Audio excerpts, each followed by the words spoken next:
My stepmother gave me 30 days to move out, so I gave her 24 hours. She regretted it instantly. My stepmother gave me 30 days to move out, so I gave her 24 hours.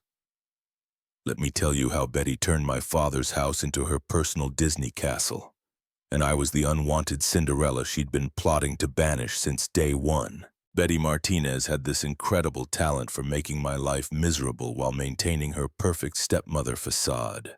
She'd accidentally knock my dinner onto the kitchen floor, claiming she didn't see me there. She'd dump her coffee grounds and banana peels directly into my bedroom trash can, saying she was just trying to help with chores. The worst incident was when she replaced my head and shoulder shampoo with actual super glue. I nearly went bald before I realized what she'd done. But the moment Dad walked into any room, Betty transformed into June Cleaver incarnate. She'd brush off every complaint I made with a sweet laugh. "Oh, Ronald, Kelly's just being dramatic. You know how teenage girls can be." Dad, bless his heart, believed every word because Betty had perfected the art of gaslighting with a smile.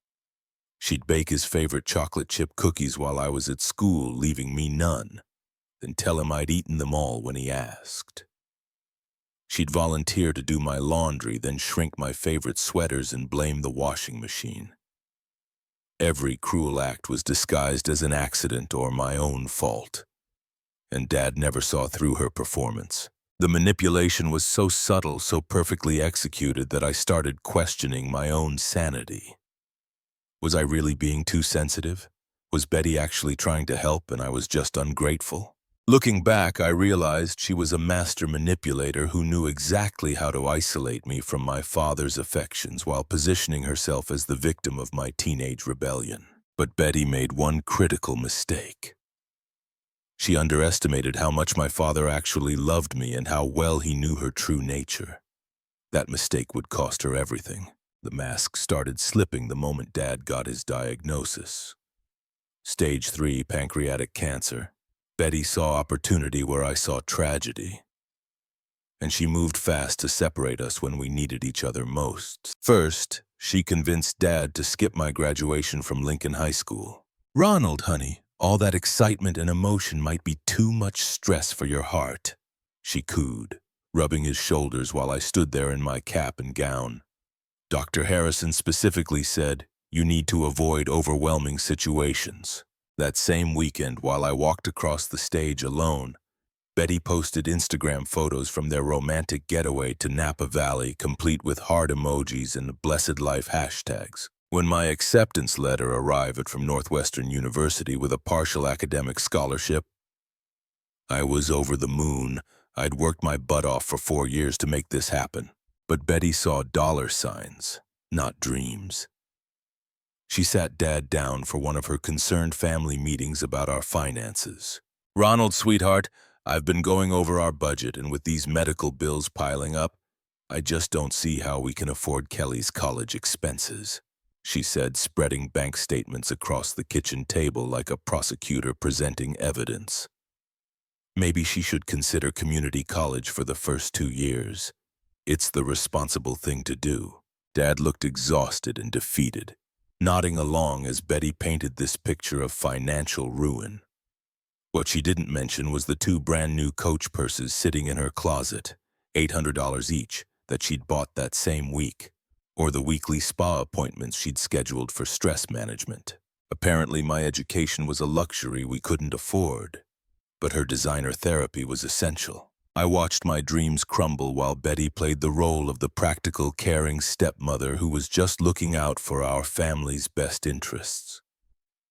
The woman who'd never worked a day since marrying my father was suddenly our financial advisor.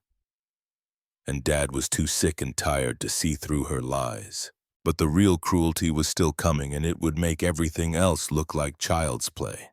The real cruelty came when Dad entered Sunset Mana Hospice Care. Betty appointed herself as his primary caregiver and medical advocate, which gave her terrifying power over his final days and over my access to him. "Kelly, darling, your father needs his rest," Betty would say, blocking the doorway to Dad's room like a bouncer at an exclusive club. "Dr. Peterson says too many visitors can be overwhelming for terminal patients. I think 15 minutes every other day is plenty, don't you? Meanwhile, she'd spend entire afternoons camped out in his room, sometimes bringing her book club friends to chat loudly in the hallway about their latest romance novel. During my brief supervised visits, I'd find Dad barely conscious but still trying to squeeze my hand. Betty would hover nearby, checking her Apple Watch and tapping her foot impatiently. "Time's up, sweetheart. He needs to save his energy for physical therapy." Physical therapy for a man who could barely lift his head. The lies were becoming more obvious, but the staff believed her, because she was listed as his medical proxy. The worst part was catching her in Dad's room with a stack of legal documents spread across his bedside table. She'd lean over his bed, guiding his shaking hand to sign paper after paper while he drifted in and out of consciousness. When I asked what she was having him sign, Betty's perfect smile never wavered. "Oh, sweetheart, these are just boring grown-up things like medical directives and insurance forms," she said, quickly shuffling the papers into her designer tote bag. "You're too young to understand responsibilities like estate planning and property management. These are conversations for adults." I tried staying overnight once, sleeping in the uncomfortable visitor's chair just to be near Dad. At 2:00 a.m., Betty burst in with 2 security guards, claiming I was disturbing other patients by making noise. I'd been sitting silently, holding Dad's hand while he slept.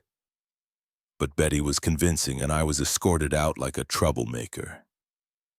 She was systematically cutting me off from my dying father, and there wasn't a damn thing I could do about it.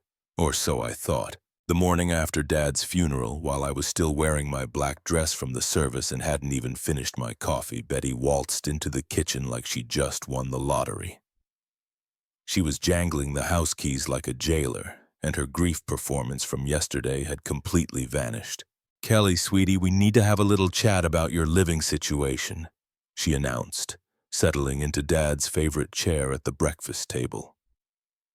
Mom's antique oak table that had been in our family for 3 generations. "This house belongs to me now, and honestly, I think it's time you spread your wings and found your own place." She slid a formal eviction notice across the table, already filled out in her perfect cursive handwriting and dated the day after the funeral. She'd prepared this before Dad was even in the ground. "I'm giving you 30 days, which is more generous than I need to be," Betty continued, examining her manicured nails like we were discussing the weather. "And frankly, dear, you're a reminder of a past I'd rather leave behind. Ronald and I had our own life together, and it's time I moved forward without complications. What broke my heart wasn't the eviction notice. It was seeing her sitting there in my mother's kitchen, wearing my mother's pearl necklace and ruby earrings, calling me a reminder of the past. This woman had spent 3 years systematically erasing me from my father's life, and now she was literally erasing me from my childhood home. I stared at Betty Martinez, this woman who'd played the loving stepmother while poisoning every relationship I had, and something cold and calculating settled in my chest. She wanted a competition about who belonged in this house. Fine, I wouldn't just participate, I would demolish her. I smiled back sweetly and said, "We'll see about that." The confidence in her eyes flickered for just a moment, and I knew she was wondering what I meant. She should have been worried.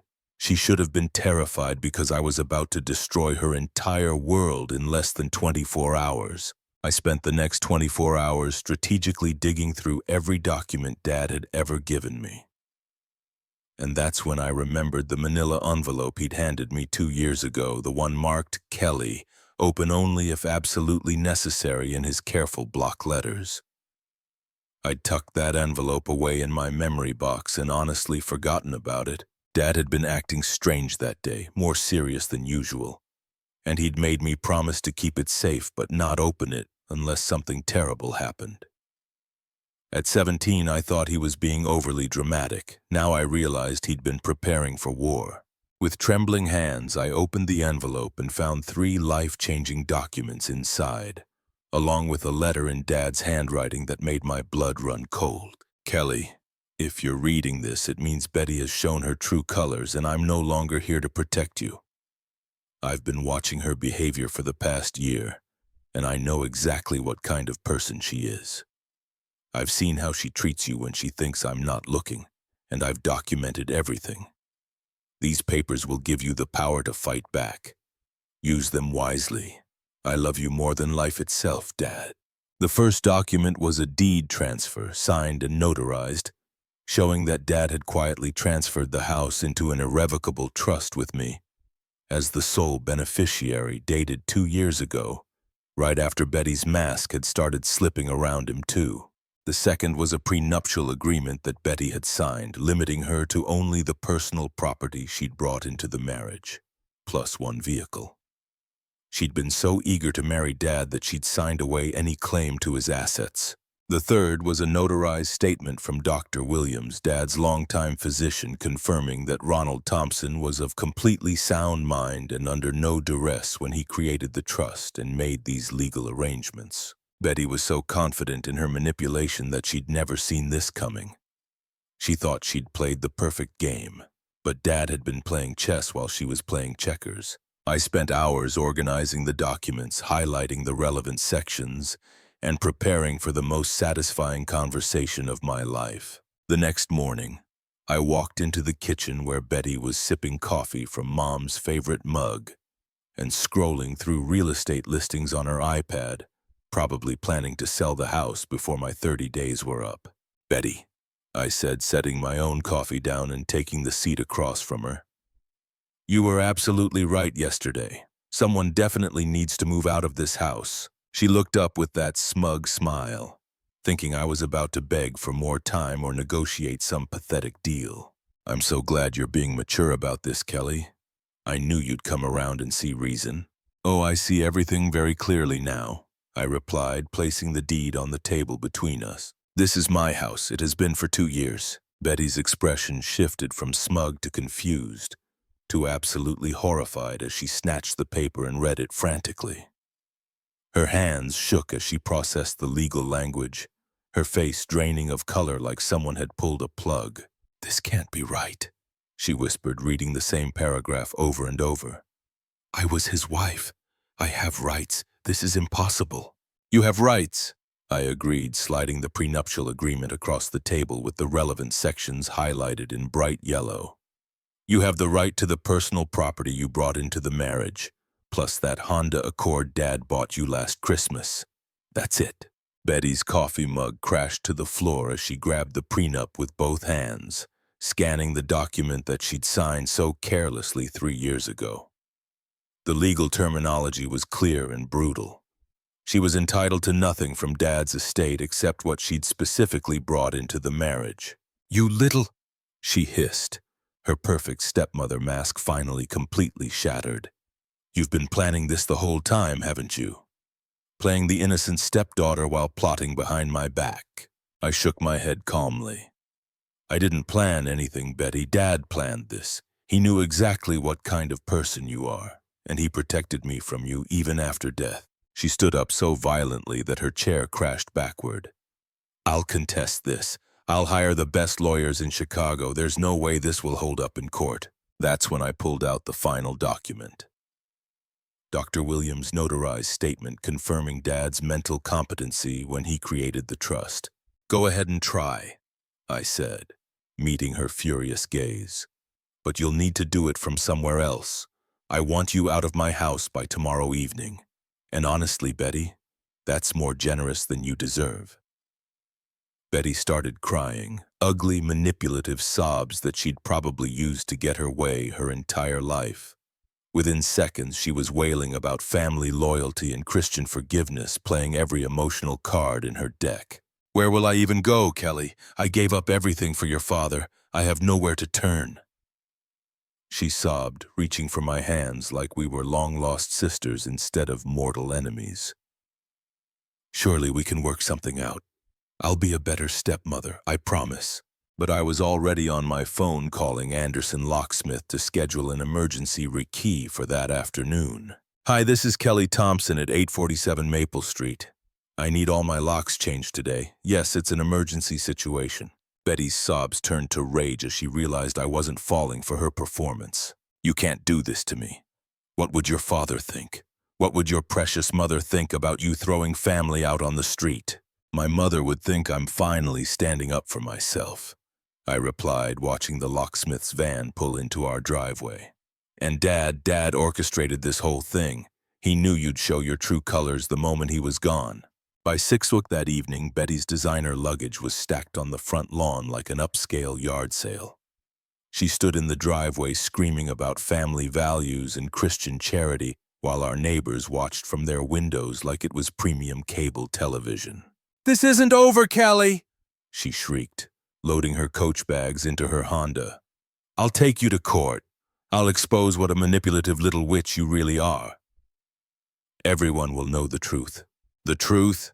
I called back from the front porch. "The truth is that you married a dying man for his money, tortured his daughter for 3 years, and thought you were smart enough to get away with it.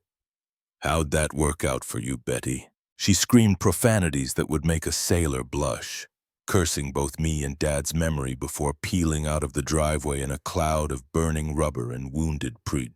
The next morning, I found her eviction notice in the recycling bin and had it professionally framed. It now hangs in my home office as a reminder that sometimes the universe delivers perfect justice. You just have to be patient enough to let it unfold. Betty told me to find my own place. Turns out I already had.